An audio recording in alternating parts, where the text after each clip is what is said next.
L'importance du haki, on fait un truc un peu plus cool. L'importance du haki. Un truc un peu explicatif et tout, parce que là...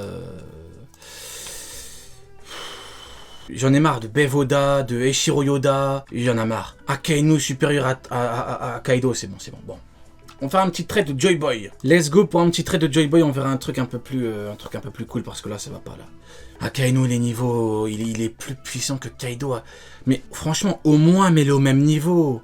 Au moins, mais même pas au supérieur, là. Bientôt, on va devoir les supplier de pas mettre Akainu au niveau roi des pirates, c'est bon. On est en 2022, les gars. On est en 2022.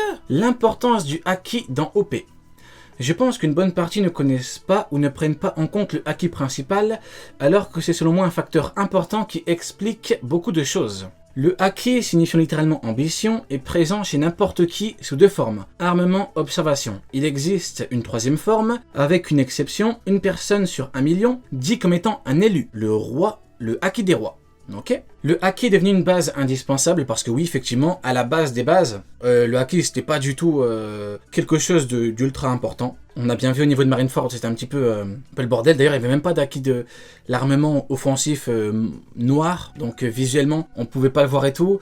Donc c'était un peu le bordel. Du coup, au niveau du haki, il faut surtout voir ce qu'on a eu après l'ellipse. Maintenant, ce qui est intéressant, c'est que on apprend via Rayleigh que chaque personne est prédisposée à un type de haki. Effectivement, Luffy haki des rois, Zoro haki de l'armement, Sanji HDO. On a un bon trio avec le capitaine, le prochain roi des pirates, et ses deux premiers commandants, voilà, qui sont quand même bien chauds et qui ont de bons haki de prédilection. Revenons-en à Rayleigh.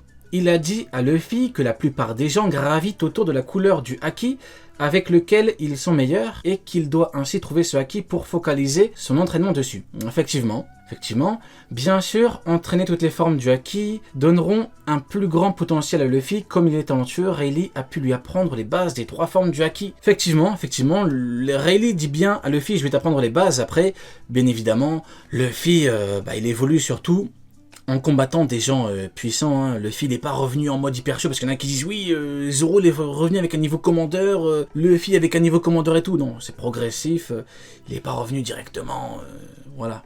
À Whole Cake, Luffy a découvert une nouvelle facette du haki, différente. Son adversaire le surpassait avec le haki de l'observation avancée, effectivement. Luffy s'est ensuite rappelé de ce que lui avait dit Rayleigh. Pour que son haki évolue, il doit être en situation de combat extrême. Effectivement, et d'ailleurs, via Rayleigh, on sait qu'il faut être dans des conditions extrêmes, et via Katakuri, on sait que par rapport au HDO, il faut qu'on ait des conditions entre guillemets optimales. Il ne faut pas être choqué, comme Jose avec Aokiji, ou Kizaru avec Marco. Donc encore une fois, le fait qu'Aokiji gèle Jose, ça veut pas dire qu'il est bien supérieur à lui. Le fait que Kizaru attaque Marco par surprise, ça veut tout dire, enfin de loin plutôt, ça veut tout dire, mais ça veut pas dire qu'il est bien supérieur à lui, hein. Faut faire attention. Petite parenthèse intéressante, Luffy a éveillé son HDO dans l'arc de Sanji qui a pour haki principal le HDO. D'ailleurs, en parlant de Sanji, il avait évité l'attaque de Katakuri, effectivement. Au niveau de l'arc de Sanji, au niveau de cet arc, on avait bien vu que Sanji avait un petit peu montré une espèce de haki de l'observation un peu évolué, on peut le dire, hein. Il avait bien esquivé, tac, c'était pas mal, ouais. Arrivé à Wano avec un premier power-up,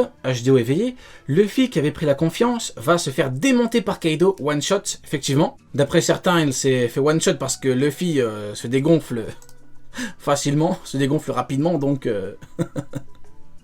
dans la réalité, c'est parce que Ayonko vaut au minimum 2 commandants, Luffy a pris cher, voilà. Vous connaissez la suite, il va être emprisonné, et c'est là qu'il va faire la rencontre de Yogoro qui va lui apprendre une nouvelle facette du haki de l'armement. On va pouvoir frapper de l'intérieur. Conditions extrêmes plus entraînement dur, Luffy maîtrise enfin cette nouvelle forme du haki de l'armement. Il maîtrise maintenant 2 formes éveillées. Effectivement, tout ce qu'il manquait, c'était la forme du haki des rois, HDO. On a une évolution au niveau de Luffy qui est, on peut dire les termes, en 2022 on dit les termes, qui est parfaite. Elle est parfaite au niveau des gens qu'il a combattus, au niveau des power-up, au niveau du fruit, au niveau du haki, c'est magnifique. C'est magnifique, faut dire les termes. Nouvelle parenthèse, Luffy a éveillé son haki de l'armement dans l'arc de Zoro, qui a pour haki principal ce haki. Effectivement, oui. Maintenant, on entre dans le dur avec Kaido. Luffy, accompagné des supernovas, à tout donner en guerre 4 contre Kaido jusqu'à l'épuisement, jusqu'à ce que Luffy se dégonfle, parce que Luffy se dégonfle rapidement.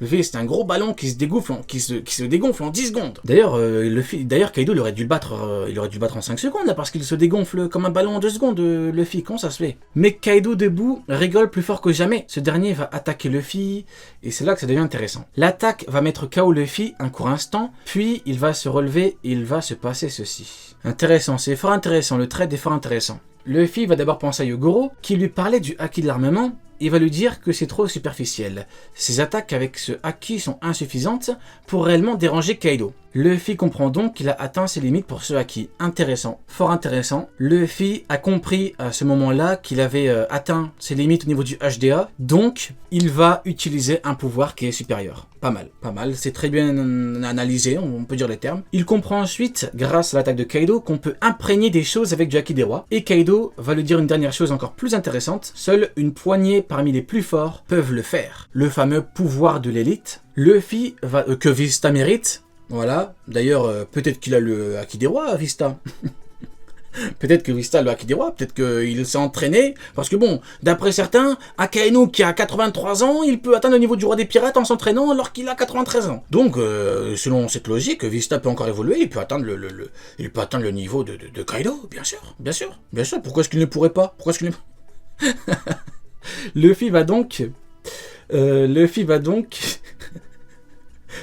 va donc, après avoir compris ceci, réussir cette prouesse facilement. Certes, il était en condition de combat extrême, mais réussir cela si facilement du premier coup égale facilité. Incohérence ou bullshit? Non. Oh, j'ai eu peur, Joy Boy. Putain, Joy Boy, tu m'as fait une frayeur, là. J'ai cru que t'allais dire que c'était une incohérence. Oh non, Joy Boy. Je me suis dit, le trade, il était parfait et tout. Putain, j'ai eu peur. Je me suis dit, mais non, il va me dire comme l'autre clown, il va me dire que Marineford c'est incohérent. Après, il va dire, oui, regardez, mon trade c'est le meilleur parce que Marineford c'est incohérent. J'ai eu peur, Joy Boy, hein. Ok, donc il a dit non, ok. Remise en contexte. Juste avant cette scène, on a eu Zoro qui a mis toutes ses forces dans une attaque au point où inconsciemment, il a pu mettre du haki des rois. Effectivement, inconsciemment, il a tout mis. Donc, pour attaquer avec du haki des rois, Zoro a dû le faire inconsciemment en mettant tout dans une attaque. D'ailleurs, ce qui est fort intéressant, c'est que Mihawk a entraîné Zoro. Mihawk qui soi-disant peut voir toutes tes facultés, il peut voir tes limites. Mihawk même à travers ses yeux, il peut voir ton slip.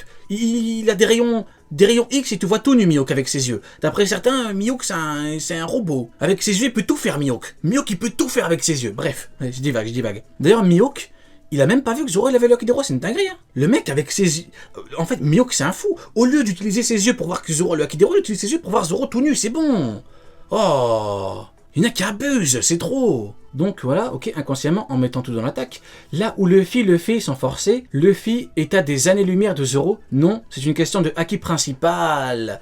D'où le titre du trade, d'accord. D'accord, je viens de capter le titre du trade, l'importance du haki principal, d'accord. On comprend maintenant pourquoi seule une poignée parmi les plus forts sont capables de l'utiliser comme Kaido. Je pense que cette poignée sont ok.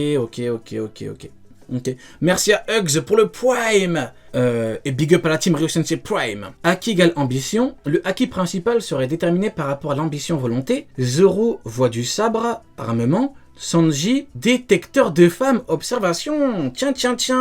Luffy, pas besoin d'en dire plus, fort intéressant. Hein. Ah, franchement, le trade, sous-côté. Hein. Les gars, là, au lieu de dire qu'Akainu est sous-côté parce qu'il a niveau roi des pirates, faut donner de la force à des trades comme ça. Hein. Au lieu de dire qu'Akainu, il a niveau 3 Xebec, là. Au lieu de dire qu'Akainu, il peut venir à God Valley pour battre Xebec facilement. Faut donner de la force à des gens comme ça. Hein. Les détenteurs du haki des rois ne sont pas rares dans le Nouveau Monde. Ceux qui se font rares sont ceux qui ont ce haki comme haki principal. Pas mal du tout, d'où le fait que Zoro avec Luffy, la différence entre les deux, c'est que Luffy l'a comme haki principal. Pas mal du tout. J'aime bien. Voilà, j'espère avoir été un peu clair sur ce sujet. Là, ok. Franchement, pas mal. Vous pouvez lui donner de la force si vous voulez. Franchement, pas mal. Hein. Franchement, lourd. Hein. Très bon trade. Hein.